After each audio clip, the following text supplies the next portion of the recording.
भारत एक कृषि प्रधान देश है, इसलिए आत्मनिर्भर बनने की इस राह में सरकार का सबसे पहला फोकस किसान ही है। केंद्र सरकार ने जहां किसानों की आय दोगुनी करने कृषि बिल लागू किया, तो वहीं आत्मनिर्भर मध्य प्रदेश की ओर अग्रसर शिवराज सरकार अब सब्जियों पर एमएसपी लागू करने की तैयारी में है। सरकार का मानना है कि किसान की मेहनत का सबसे ज्यादा फायदा बिचौलिए उठाते हैं और मनमर्जी भाव पर सब्जी जनता को बेचते हैं। इससे न किसानों का फायदा कम होता है और न ही ग्राहकों को कोई फायदा मिलता है। इसलिए सरकार एमएसपी के जरिए इस समस्या का हल निकालना चाह रही है। सरकार का मानना है कि सब्जियों पर एमएसपी से सबका मुनाफा होगा।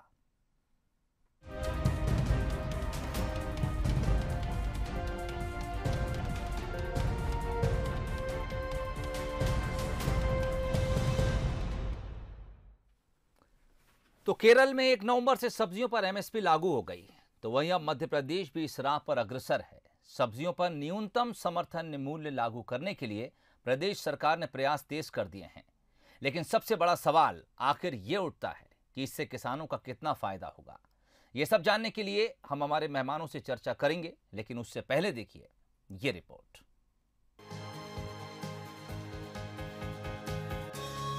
ठंड का मौसम है और इस समय सब्जियों से बाजार गुलजार हैं। एक से बढ़कर एक ताजी और हरी सब्जियां, जिन्हें देखकर खरीदने का मन करता है, मगर कहीं ना कहीं दाम देखकर मन थोड़ा हिचकिचाता है। जाहिर है कि आम आदमी सोचता है जब सस्ती होगी तब खरीदेंगे, मगर आपको जानकर यह हैरानी होगी कि ये सब्जियां आपको जिस कीमत पर मिलती है, हकीकत में इतनी कीमत होती नहीं है। यकीन नहीं आता तो जरा इन किसानों की सुनिए। जैसे व्यापारी पहुंच जाते हैं तो 5,000 में 5,500 में जो दे देते हैं। ठीक है, 2,000 रुपये मैंने फ्री मिल जाती है। हमारे यहाँ आता है उसे 25 रुपये देते हैं, 20 भी देते हैं, 30 भी देते हैं, सब तरह से देते हैं। किलो में जा रहा है 5-6 रुपये किलो का। व्यापारी बेच देता है 12, 14, 15, 20 तक बेचता है। यानी किसान अपना मुनाफा जोड़कर व्यापारी को सब्जी बेचता है और व्यापारी अपना मुनाफा जोड़कर ग्राहकों को। मगर असल मुनाफा कमाता कौन है, किसान या व्यापारी? जाहिर तौर पर व्यापारी। सब्जियों के खेत से बाजार तक के आने के इस पूरे साइकिल को समझे तो ये कुछ ऐसा होता है। मान लीजिए एक किसान अपने खेत में मूली उगाता है। किसान को 5 किलो मूली की लागत पड़ती है 30 रुपए और वो व्यापारी को 50 रुपए में 5 किलो मूली बेचता है। यानी किसान को 5 किलो मूली पर 20 रुपए मुनाफा हुआ। अब 5 किलो मूलियों में मूलियों की संख्या होती है करीब 25 से 30। व्यापारी इस मूली को ग्राहकों को 10 रुपए या 5 रुपए में एक मूली के तौर पर बेचता है। यानी इस हिसाब से देखें तो किसान से 50 रुपए में मूली खरीदने वाले व्यापारी का मुनाफा हुआ 150 रुपए।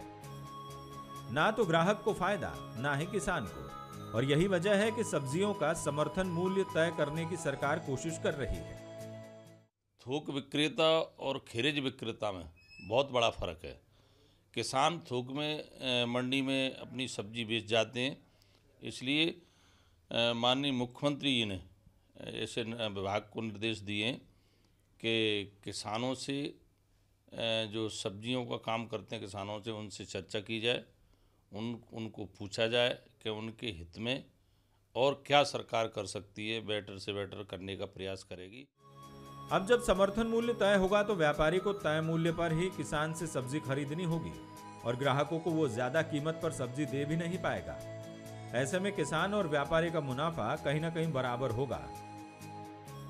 यानी किसान के लिए यह फायदे का सौदा साबित होने वाला है। Bureau report, Bansal news. चलिए, तो किसान ने अपने खेत में सब्जी उगाई, उसके बाद कहा गया कि उसे एक व्यापारी खरीद कर ले गया और ग्राहक को ऊंचे दामों में बेचकर मुनाफा कमा लिया। इस विषय पर आज हम चर्चा करने जा रहे हैं। हमारे साथ जीएस कौशल साहब जुड़े हैं, कृषि वैज्ञानिक हैं। इसके अलावा मोहम्मद फारूक राइन, ये उपाध्यक्ष हैं सब्जी मंडी थोक कल्याण व्यापारी एसोसिएशन के, और किसानों का प्रतिनिधित्व करने के लिए केदार सिरोही साहब हमारे साथ जुड़ गए हैं, किसान नेता हैं। चूंकि बात किसान को मुनाफा देने की हो रही है, इसलिए मैं केदार सिरोही साहब से शुरुआत करना चाहूँगा। आप तीनों मेहमानों का बहुत बहुत स्वागत है। केदार साहब, आपके पास आना चाहूँगा। किस तरह से देखते हैं सरकार के इस कानून को आप, जब वो एमएसपी लागू करने जा रही है? क्या आपको लगता है कि ये काम बहुत पहले हो जाना चाहिए था, या फिर आपको अभी भी लगता है कि इसमें कुछ ना कुछ लूप होल या पेंच बाकी रह जाएंगे?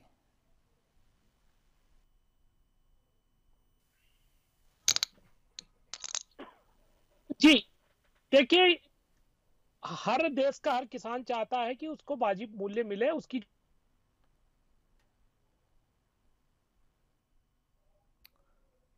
चलिए, शायद तकनीक की कुछ खराबी है या नेटवर्क की कमी है जिसकी वजह से सिग्नल बार बार फ्रीज हो रहा है। हम दोबारा कोशिश करेंगे केदार सिरोही साहब के पास जाने की। इस बीच हम रुख करते हैं मोहम्मद फारूक की तरफ, उपाध्यक्ष हैं सब्जी मंडी थोक कल्याण व्यापारी एसोसिएशन के। फारूक साहब, स्वागत है बंसल न्यूज पर आपका। जी साहब, नमस्कार। नमस्कार। आप इस पूरी चेन की वो कड़ी हैं जिस पर सबसे ज्यादा आरोप लगते हैं, इल्जाम लगते हैं कि आप किसान से सस्ती सब्जी खरीदते हैं और उसके बाद ग्राहक तक पहुंचते पहुंचते उसे बहुत ज़्यादा महंगा करके अपनी जेब भर लेते हैं। इस कानून को किस तरह देखते हैं? और दूसरी बात ये कि अगर मैं आपसे कहूं कि व्यापारियों की तरफ से अगर आप कोई सफाई देना चाहें इस आरोप को लेकर, तो क्या कुछ पक्ष है आपका? क्या कुछ आपको भी दिक्कतें आती हैं सब्जी खरीदने में किसान से और फिर उसको अंतिम उपभोक्ता तक पहुंचाने के बीच?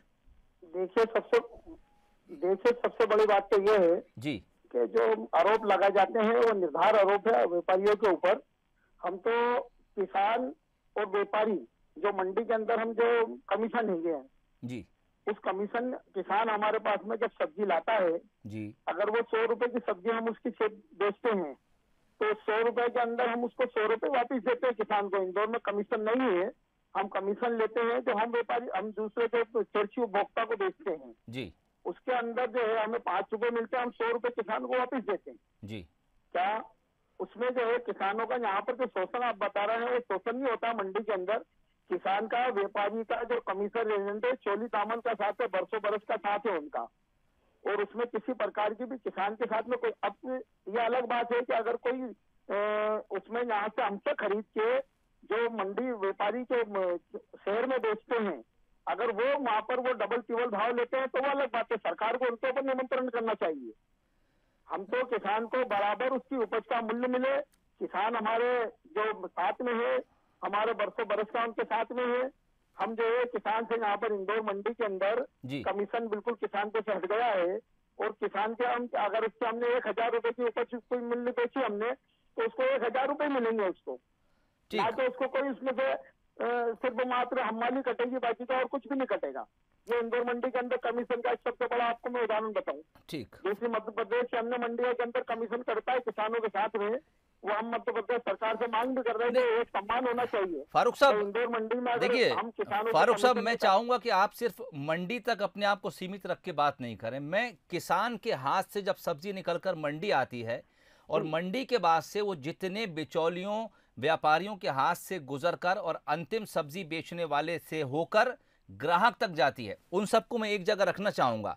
यानी मंडी का प्रॉफिट जुड़ता है, उसके बाद जब थोक व्यापारी उससे सब्जी खरीदता है मंडी से, वो अपना प्रॉफिट जोड़ता है, उसके बाद वो रिटेलर को बेच देता है, अपना प्रॉफिट जोड़ता है, फिर रिटेलर उसमें अपना प्रॉफिट जोड़कर उस सब्जी को जब ग्राहक को देता है 2-3 गुना तक रेट बढ़ जाते हैं। मैं आपके पास आऊंगा और इस पूरी चर्चा को इन तमाम लोगों को शामिल करके आगे बढ़ाऊंगा। केदार सिरोही साहब हमारे साथ एक बार फिर जुड़ गए, सिग्नल अब ठीक मिल रहा है। केदार सिरोही साहब, किस तरह देखते हैं कानून को?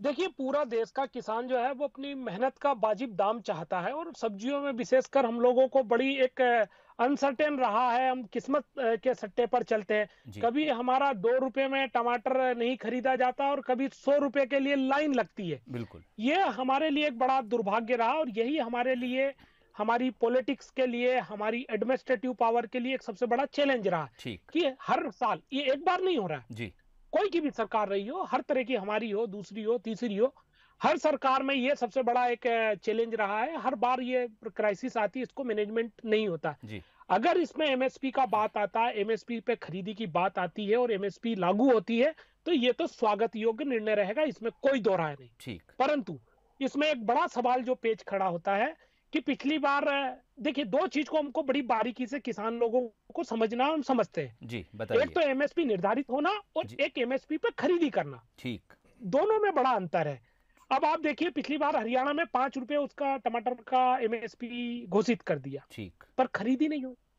तो खरीदी नहीं होने से और उल्टा वो पूरा मार्केट का जो सेंटीमेंट है वो डिस्टर्ब हो गया। ठीक, तो मेरा ये सरकार से खरीदी क्यों नहीं हुई साहब? आज ही खरीदी की वजह, जो खरीदी नहीं हुई उसकी क्या वजह थी वहां पर?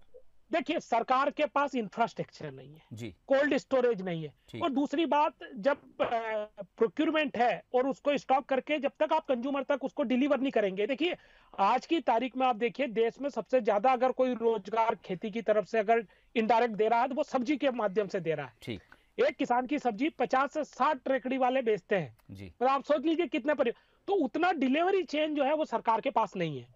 और जब सरकार के पास आप देखिए पीडीएस जैसा मामला, जिसमें आप गेहूं और धान मोटे अनाज की हम बात करते हैं, उसमें आपकी रिपोर्ट है, आपकी मीडिया भी पिछले 8 दिन पहले दिखा रहा था कि गेहूं में खराब गेहूं पहुंच गया। ठीक, तो वो क्वालिटी कंसर्न हमारे पास, वो सिस्टम जब तक वो हम डेवलप नहीं करेंगे, ये कागजों पर बहुत अच्छी लगेगी, कल का न्यूज़पेपर का हेडिंग बहुत अच्छा लगेगा, मेरा जैसा जो किसान हिम्मत करता है वो 5-25 हजार बैंक से उधार लेके और 1 एकड़ में टमाटर लगा लेगा, पर अंततः फिर वही बात आएगी, आपका कैमरा जाएगा, मेरी भैंस टमाटर खाते हुए मिलेगी।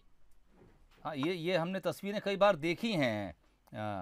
सिरोही साहब के फसल के दाम सही नहीं मिले और फिर आप लोग गुस्से में, क्योंकि आपकी लागत भी नहीं निकलती, सड़कों पर अपनी फसल फेंक के चले जाते हैं। आपका गुस्सा जायज़ होता है, मैं उसको गलत नहीं ठहरा रहा। मैं रुख करूंगा जीएस कौशल साहब की तरफ, हमारे साथ जुड़े हुए हैं, कृषि वैज्ञानिक हैं। कौशल साहब, स्वागत है आपका। केदार सिरोही साहब ने एक बात कही कि क्वालिटी जो है वो बड़ी इंपॉर्टेंट चीज़ होगी। दरअसल सरकार मिसाल के तौर पर अगर टमाटर का भाव 5 रुपये किलो एमएसपी तय करती है, लेकिन उसकी क्वालिटी क्या होगी, शायद ये बात उसमें मेंशन करना इतना आसान नहीं होगा। मौसम के बदलने से, बारिश के होने से, बारिश ज़्यादा होने से अक्सर हम ये देखते हैं कि फसलें ख़राब हो जाती हैं। एक टमाटर का भाव 5 रुपये किलो है, लेकिन वो अगर अच्छी क्वालिटी का है, वो दिखता साफ़ सुथरा है, तो 5 रुपये किलो में वो बिक सकता है।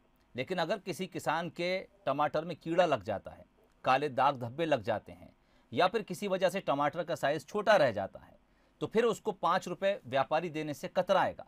आप इसको कितना प्रैक्टिकल मुश्किल समझते हैं इस चीज़ को, कि जब अलग अलग किस्म की सब्जियां पैदा होंगी, क्वालिटी की पैदा होंगी, तो उसका एमएसपी एक कैसे तय हो पाएगा, और कितना ये महत्वपूर्ण है कि किसान हमारे देश में अलग अलग क्वालिटी की फसलों से जूझता भी है। देखिए, एमएसपी के ऊपर बहुत बहस चल रही है जी। अब एमएसपी तो हमने अभी अनाजों के ऊपर जो लागू की जी, 25 फसलों के लिए हम एमएसपी घोषित करते हैं। बिल्कुल। अब मुझे ये बताइए, 25 फसलों का एमएसपी पे क्रय हो पाता है क्या? ठीक। शासन ने, जब से गेहूं का ही अपन उदाहरण ले ले, धान का ही उदाहरण ले ले जी, कि ये जो खरीदार हैं, बिजनेसमैन है, उसको ऊपर तो कोई नियम लागू नहीं है कि साहब एमएसपी के नीचे आप गेहूं नहीं खरीद सकते। वो तो बड़े आराम से खरीद रहा है, बड़ी बात है। चावल नहीं खरीद सकता, दूसरे सारी फसलें हैं, तो एमएसपी तो ये नाम के लिए है। ठीक। अब सब्जी की जहाँ तक बात है, बहुत बढ़िया बात है, पर सब्जी का एमएसपी डिक्लेयर करना और उसको लागू करना एक बहुत बड़ी, जो केदार जी बोल रहे थे, बहुत बड़ी टेढ़ी खील है जी। वो तो जो क्वालिटी की आप बात करते हैं, वो अपन बोलते हैं FAQ, fair and average quality जी। तो भाई ये क्वालिटी निश्चित है, इस क्वालिटी की होगी तो इस भाव पे बिकना चाहिए जी। पर आपने पिछले वर्षों में देखा, 2-3 साल पहले प्याज खरीदी गई थी जी। 8 रुपए प्याज तो ज्यादा दिन तक रखी जा सकती है ना जी। अब यदि आपने पालक, मेथी जो दो दिन में खराब हो जाने वाली है, उस पर कैसे लागू करेंगे? प्याज खरीदी गई, 8 रुपए में खरीदी गई और 2-4 रुपए में बेचना पड़ी, करोड़ों रुपए का नुकसान हुआ जी। तो अब ऐसे में इसको लागू करना बहुत मुश्किल है।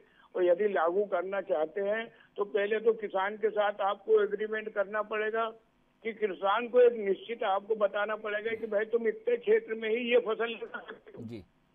क्योंकि ये सब इसलिए होता है कि आपने टमाटर की बात की, जब टमाटर के भाव बढ़े तो किसान ने ज्यादा लगा दिया, जब फसल बाजार में आ गई तो वो बिल्कुल एकदम बहुत ज्यादा पैदा होके आ गई जी। अब वो ज्यादा पैदा होके आ गई तो खरीदना, ये टमाटर तो ऐसे है नहीं कि भैया इसको खरीदे और घर में अपन ने रख लिए गेहूं के समान, ये तो होता नहीं है। कौशल साहब, दरअसल जो केरल में एमएसपी लागू की गई है, वो हमारी जानकारी के मुताबिक उसमें तमाम सब्जियां शामिल नहीं की गई हैं, और मेरे ख्याल से जो बात आप कह रहे हैं वो बिल्कुल जायज़ है, और इस तरह की सब्जियों को शायद एमएसपी से बाहर रखा गया है, जो कि तोड़ने के फौरन बाद ख़राब होना शुरू हो जाती हैं। तो जिस तरह जैसे आलू है, प्याज है और इस तरह की सब्जियां जो टूटने के बाद भी खेत से 2-3 दिन तक रखी जा सकती हैं, शायद उन्हीं को सरकार शामिल करे, और फौरन खराब होने वाले प्रोडक्ट को तो आप नहीं ले पाएंगे किसी तरीके से। देखिए मेरा तो ये कहना है, मैंने तो प्याज का उदाहरण रख दिया जी। प्याज को तो मैं 6 महीने रख सकता हूँ जी, अपन उसको भी नहीं रख पाए। आलू की बात है, केदार जी जो बोल रहे थे कि प्याज के स्टोरेज अलग तरह से होते, उसमें हवा होनी चाहिए, हवादार होना चाहिए, अपने वेयर हाउस में रख दिए। आलू है तो आलू को भी कोल्ड स्टोरेज में रखना होगा। अब मैं देख रहा हूँ कि भोपाल के आसपास जो है आलू बहुत लगाने लग गए लोग जी, पर भोपाल में कोल्ड स्टोरेज नहीं है। अब आलू निकलेगा तो उसको बेचना ही पड़ेगा व्यापारी को, फिर क्या जो भाव मिले। मेरे सामने तो ऐसे भी प्रकरण है कि आलू के सीजन में आलू 5 रुपए किलो बेचा जी, और जिनके पास कोल्ड स्टोरेज या थोड़ी दूर पे थे तो उन्होंने कोल्ड स्टोरेज में जाके रखा तो वो 20 रुपए में भी चला गया बाद में। ठीक। कौशल साहब, मैं लौटता हूँ आपके पास। केदार सिरोही साहब जुड़े हुए हमारे साथ, और कौशल साहब की बात से एक सवाल मेरे जहन में आता है। केदार साहब, उन्होंने जिक्र किया कि गेहूं पर, चावल पर, इन पर भी एमएसपी लागू है, लेकिन उन्होंने कहा कि कितने ऐसे किसान हैं जो उस एमएसपी पर ही अपनी फसल बेचते हैं। कई बार ये होता है कि व्यापारी उनसे सीधे संपर्क कर लेते हैं, और अब तो चूंकि मंडियां भी हमारे यहाँ प्राइवेट होने जा रही हैं, ऐसे में व्यापारी सीधे संपर्क करेगा किसान से और बाहर से सौदा हो जाता है। तो क्या आपको लगता है कि क्या सब्जियों के बारे में भी ऐसे ही कुछ होगा? अगर किसान और व्यापारी दोनों म्यूचुअल अंडरस्टैंडिंग कर लेंगे तो एमएसपी जो है फिर कहीं पीछे छूट भी सकती है। देखिए, आपने बड़ा अच्छा सोहेल साहब ये प्रश्न पूछा है। अगर हम लोग एमएसपी का देखते हैं तो ओवरऑल जो शांता कुमार कमेटी कहती है जी, उसमें हमने 6% तक किसान जो है एमएसपी का फायदा ले पा रहे हैं। अच्छा। उसमें सबसे ज्यादा जो आपका एमएसपी का फायदा जो लेता है वो 25-30% से ऊपर का जो किसान है वो गेहूं का है और धान का है। आप दलहन में जाएंगे 1% है, तिलहन में जाएंगे 0% है, बाकी मक्का में कुछ 2-3% करीब किसान फायदा ले पा रहा है। परंतु हम सब्जियों में जब मध्य प्रदेश की बात करते हैं तो जो मुझे लगता है कि अभी हमारे पास 145 से 50 कोल्ड स्टोरेज ही हैं मध्य प्रदेश में जो अच्छे हैं। ठीक। अब ऐसी स्थिति में हम पूरी क्रॉप को कैसे इसमें करेंगे, ये बड़ा प्रश्न है। दूसरा जो बात आया, आज हमारे मध्य प्रदेश में जो कृषि का बजट है और हॉर्टिकल्चर का 12-14 हजार करोड़ के इर्द गिर्द घूम रहा। अभी हमको अगर अभी एमएसपी लागू करना है तो कम से कम 5 से 6 हजार करोड़ का, जो मैं मानता हूं इतना हजार करोड़ का हमारे पास सरप्लस मनी चाहिए, तब जाके हम सिस्टेमेटिकली हम फार्मर को पेमेंट कर पाएंगे। देखिए, आज की तारीख में जो एमएसपी लागू करना है वो हम आज चर्चा करें, उसके लिए आपको पहले तो फार्मर का आइडेंटिफिकेशन करना है जी, फिर उसका जो उसने उत्पादन किया है उसको मार्केट तक लाना है। उसमें बाहरी बिचौलियों को हम लोग नहीं गिन सकते। एमएसपी का मतलब यह है कि इससे ऊपर जो है वो सरकार खरीदे, ये इस रेट के अगर नीचे आता है तो सरकार खरीदे, और उसके ऊपर अगर जाता है तो वो व्यापारी खरीदे। एमएसपी का मतलब एक बेंचमार्क प्राइस देना है फार्मर को। तो बहुत सी कंडीशन जो हमारी डिमांड और सप्लाई में हर बार कहता आया हूं, एक बहुत बड़ी बात कहता रहा हूं, हमारे देश में आज तक सही डेटा नहीं है। आप मध्य प्रदेश में आज हॉर्टिकल्चर को ऑनलाइन अभी आप ले लीजिए, उनको ये नहीं पता है कि कितने में हमारा टमाटर उगना है, कितने में हमारा आलू उगना है। वो जो डेटा देते हैं उससे उल्टा ही डेटा हमारे जमीन पे निकल कर आता है। केदार साहब, ऐसे कंडीशन में जी मैं लौटता हूं आपके पास। मोहम्मद फारूक साहब हमारे साथ मौजूद हैं। फारूक साहब, मैं तमाम उन लोगों को जोड़कर बात कर रहा हूं जब किसान के हाथ से सब्जी निकलती है और उपभोक्ता तक पहुंचती है, जिन जिन लोगों के हाथ से सब्जी जाती है, अगर सरकार उसका मिनिमम रेट तय कर देती है और व्यापारी को वो रेट समझ नहीं आता है, तो क्या आप इनकार करेंगे सब्जी खरीदने से किसान से? आपको लगता है महंगी है? वो तो हो गई सही सा जी। एक तो सब्जी की किस्में बहुत सारी होती हैं, ठीक। दूसरा, सिरोही साहब की बात से समर्थन करता हूँ मैं कि क्वालिटी के हिसाब से जो सब्जियां बिकती हैं, बिल्कुल जी। और दूसरा जो कौशल साहब ने बतलाया अभी हाल कि हरी सब्जियां जो 1-2 रोज ही रह पाती हैं और ज्यादा नहीं रह पाती हैं, हाँ, तो उसका स्टोरेज नहीं हो पाएगा। वो अभी चूंकि कानून आया नहीं, इसलिए उस पर ज्यादा बात करना ठीक नहीं रहेगा। हो सकता है हरी सब्जियों को बाहर कर दें इस कानून से। हाँ जी।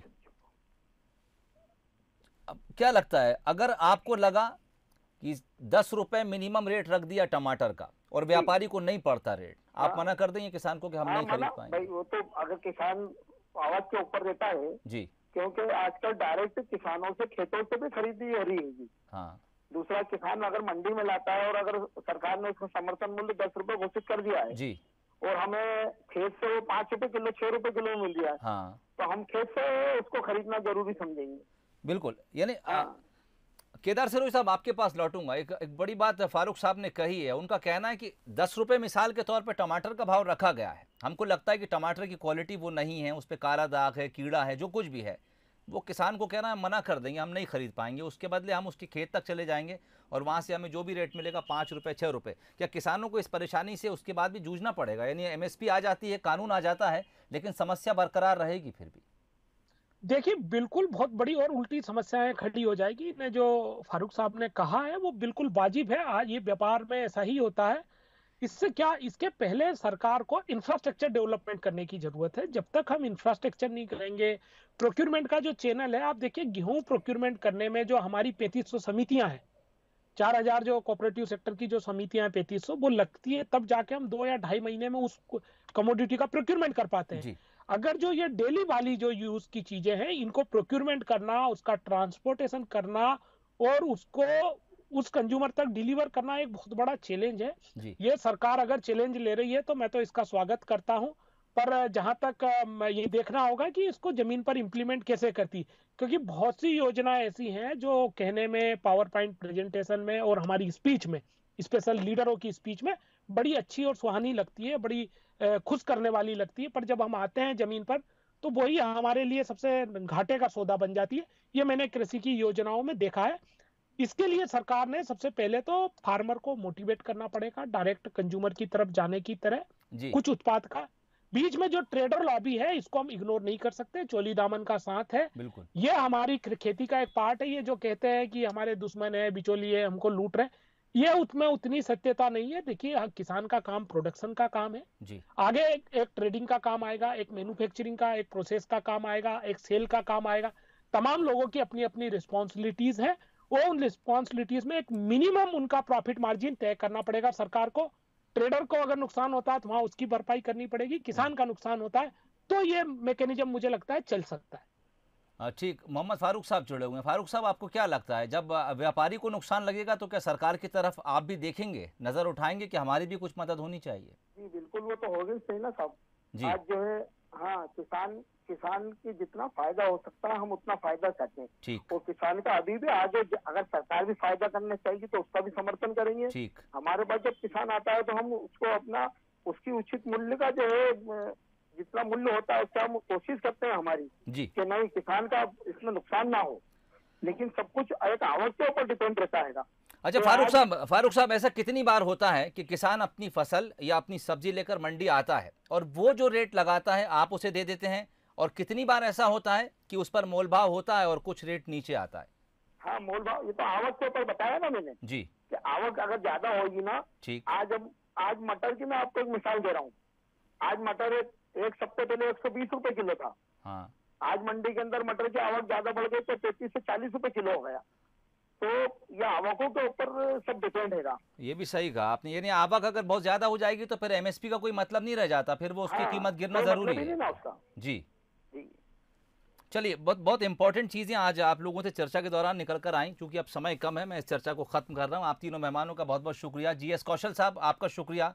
मोहम्मद फारूक साहब और केदार सिरोही साहब, बंसल न्यूज़ से जुड़ने के लिए और अपनी महत्वपूर्ण राय इस तमाम मसले पर रखने के लिए आपका बहुत बहुत शुक्रिया। MSP इस वक्त मध्य प्रदेश सरकार लाने जा रही है। सब्जियों को लेकर ये MSP होगी, यानी न्यूनतम जो दाम हैं सब्जियों के वो सरकार तय करने जा रही है। अब व्यापारियों को ये कह दिया जाएगा कि सब्जी को न्यूनतम दाम पर खरीदें, लेकिन हमने व्यापारियों से भी बात की और किसान नेता से भी बात की। दोनों का कहना है कि कानून अपनी जगह है, लेकिन इसको किस तरह से बनाया जाएगा, कौन कौन सी चीज़ें शामिल की जाएंगी, क्या सख्तियां होंगी और क्या रियायतें दी जाएंगी, ये देखना बहुत इंपॉर्टेंट होगा। क्योंकि सब्जी कभी बहुत ज़्यादा पैदा हो जाती है, कभी वो सब्जी उसी सीज़न में कम पैदा हो जाती है, और सब्जी की क्वालिटी भी कई बार या अधिकतर उसकी कीमत को तय करने में एक महत्वपूर्ण फैक्टर होती है। हमारी इस खास पेशकश में फिलहाल इतना ही। बंसल न्यूज़ पर खबरों का सिलसिला